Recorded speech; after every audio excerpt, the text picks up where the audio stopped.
How to backup and restore WhatsApp chat on iPhone. Hey everyone, welcome back. In this video, I will show you how can you backup and restore WhatsApp chats on your iPhone. So let's get started. First, as you have to open WhatsApp application with your account.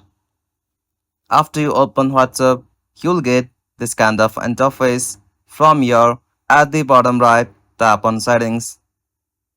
From settings, tap on chat, and from here tap on the option chat backup.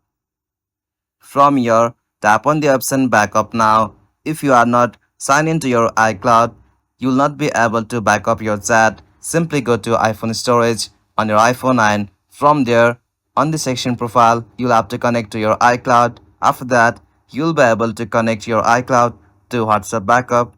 After you backup your WhatsApp chats on your iPhone, whenever you delete or uninstall the WhatsApp application and reinstall or reopen, you'll be able to find out a backup on your iPhone. Simply from there, you can restore chats. After that, you'll be able to completely back up your every chats and restore them. If you found this video helpful, please make sure to like and subscribe for more videos like this.